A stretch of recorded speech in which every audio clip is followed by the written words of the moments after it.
اعوذ باللہ من الشیطان الرجیم بسم اللہ الرحمن الرحیم الصلاۃ والسلام علیک یا رسول اللہ وعلی آلک و اصحابک یا حبیب اللہ الصلاۃ والسلام علیک یا خاتم النبیین۔ میں ہوں لوزر کلب سے آپ کا اپنا ہوسٹ وکاس جاوید۔ آج سپریم کورٹ آف پاکستان کے چیف جسٹس قاضی فیضی صاحب انہوں نے ایک کیس کی سماعت کرتے ہوئے ان کے جو ریمارکس تھے اس میں انہوں نے جو ریمارکس دیے ان سے مسلمانوں کے جو جذبات ہیں، جو دینی جذبات ہیں، وہ مجروح ہوئے۔ انہوں نے آج دین اسلام پر شب خون مارا۔ مذہب ایک ایسی چیز ہے، ہمارا دین اسلام وہ ایک ایسی چیز ہے جس پہ ہم نہ ہی ہمیں اجازت ہے کمپرومائز کرنے کی۔ ہم دین اسلام پہ کوئی کمپرومائز نہیں کر سکتے۔ ان کے جو ریمارکس تھے قاضی فیض کے وہ یہ تھے کہ توہین قرآن اور قادیانیت کی ترویج کی دفعات کو نکالنے کا انہوں نے حکم دیا۔ آئین کے تحت ہر شہری کو مکمل مذہبی آزادی ہوگی۔ نمبر 3 پہ جو ان کے آج ریمارکس تھے وہ تھے آئین میں ہر مذہب کو مذہبی ادارے کھولنے کی اجازت ہے، جبکہ ہمارے نزدیک اور 1973 کے آئین میں جو لکھا ہوا ہے اس میں جو قادیانیت ہے وہ کوئی مذہب نہیں ہے اور نہ ہی ان کا دین اسلام سے کوئی تعلق ہے۔ تو اس میں 1973 کے آئین کو اگر دیکھا جائے یا ہم مسلمانوں کے نزدیک اگر دیکھا جائے، ہمارے نزدیک یہ ہے کہ قادیانی جو ہیں وہ سرے عام اپنی عبادت نہیں کر سکتے اور نہ ہی وہ سرے عام اپنے جو ان کا ایک من گھڑت مذہب بنا ہوا ہے نہ ہی وہ اس کی تبلیغ کر سکتے ہیں، بلکہ انہوں نے جو مسجدوں کا نام دیا ہوا ہے ان میں بھی وہ اپنے من گھڑت جو ان کا مذہب ہے اس کی وہ تبلیغ بھی نہیں کر سکتے، اور وہ اپنی مساجد جو ہے جو انہوں نے مسجدیں بنائی ہوئے ہیں اس میں انہیں اجازت نہیں ہے کہ وہ لاؤڈ سپیکر پہ اپنا جو ہے مذہب، من گھڑت مذہب میں اسے بولوں گا، اس کی وہ تبلیغ نہیں کر سکتے۔ اور قاضی صاحب نے معذرت سے میں پھر صاحب بول رہا ہوں، انہیں میں صاحب نہیں بولوں گا آج، انہوں نے قادیانیوں کو مکمل طور پہ آج آزادی دی ہے کہ وہ اپنی مرضی سے قرآن مجید کا ترجمہ کر سکتے ہیں۔ ظاہر ہے جب قادیانی اپنی مرضی سے قرآن پاک کا ترجمہ کریں گے تو وہ خاتم النبیین کا جو ہے ترجمہ وہ ظاہر ہے وہ اپنی مرضی سے لکھیں گے، اس میں وہ خاتم النبیین بالکل نہیں ایڈ کریں گے۔ تو اس کے پیچھے کیا ہے؟ پاکستان میں بہت سے عرصے سے یہ معاملہ چل رہا ہے، ایک بہت بڑی لابی ہے جو ان کو پیچھے سے سپورٹ کر رہی ہے، ان کا مکمل طور پہ پاکستان میں جو دین اسلام ہے انہیں ایکسپوز کرنے کا ارادہ ہے۔ یہ ان کے مطابق یہ قاضی عیسیٰ کی طرح کئی ایسے اداروں میں لوگ کام کر رہے ہیں جو قاضی عیسیٰ کی طرح مکمل طور پہ جو قادیانیوں کے ایجنٹ ہیں۔ اب دیکھنا یہ ہے کہ اداروں میں جو لوگ ہیں بڑے بڑے عہدوں پر فیض ہیں جو انہوں نے مذہب دین اسلام کا جو لبادہ اوڑھا ہوا ہے اس کے پیچھے ان کی قادیانیت ہے، وہ لبادہ اوڑھ کے دین اسلام کو جو نقصان پہنچانے جا رہے ہیں وہ بالکل ہم اسے مکمل طور پہ ریجیکٹ کرتے ہیں۔ میں ہی نہیں بلکہ آج پاکستان کا جو ہر شہری ہے، پاکستان کا جو ہر مسلم ہے، ہر مسلمان ہے، بچے ہوں، بوڑھے ہوں، عورتیں ہوں، آج ان کا جو دل ہے وہ خون کے آنسو رو رہا ہے۔ آج ان کے جو ریمارکس تھے انہوں نے جو سپریم کورٹ میں دیے ہیں وہ ہم اسے مکمل طور پہ ریجیکٹ کرتے ہیں، اور پاکستان میں 1973 کے آئین کی جو 1973 کے آئین میں تھا اس میں کوئی ہم تبدیلی نہیں ہونے دیں گے، وہی آئین رہے گا، اس میں جو قادیانیوں کی جو اصلیت ہے اسی اصلیت کو بحال رکھا جائے گا، اس میں کوئی تبدیلی نہیں ہم آنے دیں گے۔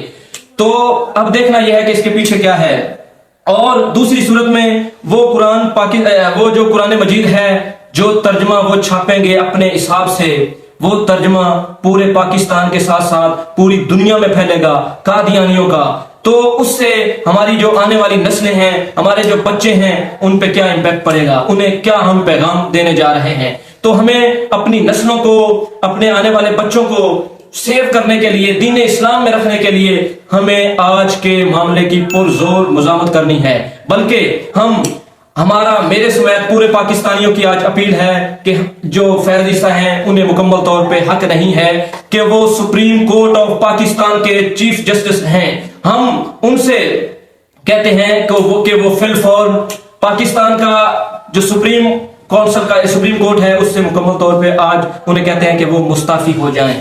اگر وہ نہیں ہوں گے تو پاکستان میں ہم بہت بڑے بڑے احتجاج کی صورت میں ہم نکلیں گے. ہم اس وقت تک دم نہیں لیں گے جب تک یہ جو قاضی فیض عیسیٰ ہے یہ اپنے عہدے سے مستعفی نہیں ہوگا.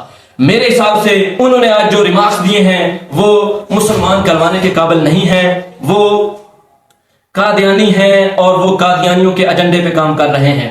اب ہمیں ڈھونڈنا یہ ہے کہ اس کا ساتھ کون دے رہے ہیں, اس کے پیچھے کیا ہے. اداروں میں بڑے بڑے عہدوں پر جو فیض ہیں انہیں بھی ہمیں ڈھونڈنا ہے کہ وہ کون ہیں. تو دیکھنا یہ ہے کہ پاکستانی جوڈیشری میں جو اعلیٰ عہدے پر فیض ہیں وہ کون ہیں, ان میں قادیانی کون سے ہیں, یا قادیانیوں کے ایجنڈے پہ وہ کون ہے جو کام کر رہا ہے. مجھے بالکل, میں سر عام کہہ رہا ہوں, مجھے ڈرنے کی کوئی ضرورت نہیں. یہ ہماری باؤنڈری لائن ہے مسلمانوں کی, یہ ہماری باؤنڈری لائن فیض عیسیٰ نے کراس کی ہے. ہمیں کسی ادارے کا کوئی ڈر نہیں ہے. اب ہمیں تلاش کرنا ہے کہ اسٹیبلشمنٹ آف پاکستان کی جو اسٹیبلشمنٹ ہے اس میں کون ہے جو قادیانیوں کے ایجنڈے پہ کام کر رہا ہے, یا باقی جو پاکستان کے ادارے ہیں ان میں کون ہے اعلیٰ عہدے پر فیض جو قادیانیوں کے ایجنڈے پر کام کر رہا ہے.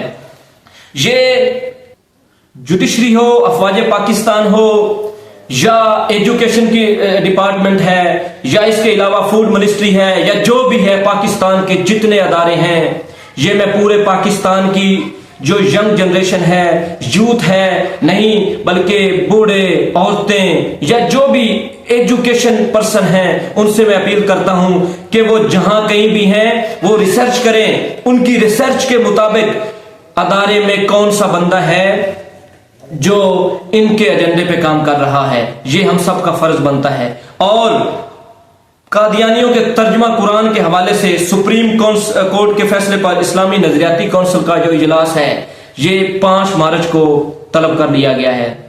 میرے نزدیک یہ اجلاس بھی انہوں نے اگر 5 مارچ کو طلب کیا ہے تو یہ بھی انہوں نے غلط کیا ہے, چونکہ آج 21 فروری ہے اور اس میں 15 سے 14 دن 2 ویک ابھی تک ہیں.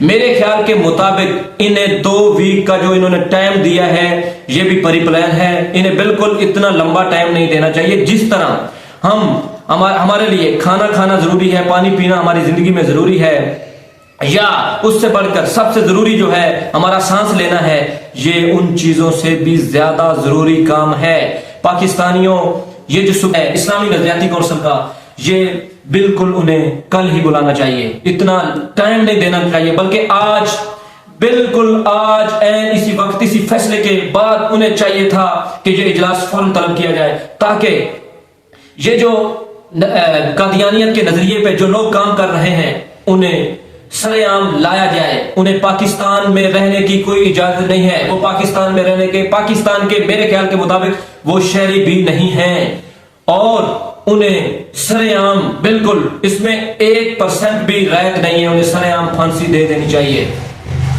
تو میں آپ سے اپیل کرتا ہوں کہ آپ کو چپ نہیں رہنا.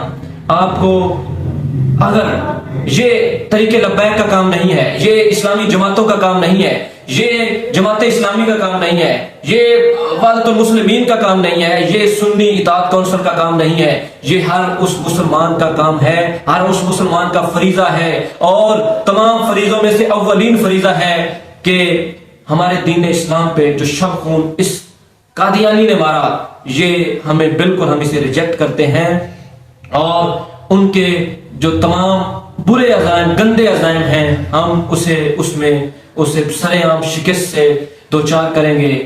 تو اینڈ پہ ہمارے چینل 3 لوزر کو سبسکرائب, لائک, شیئر کرنا نہ بھولیے گا. والسلام.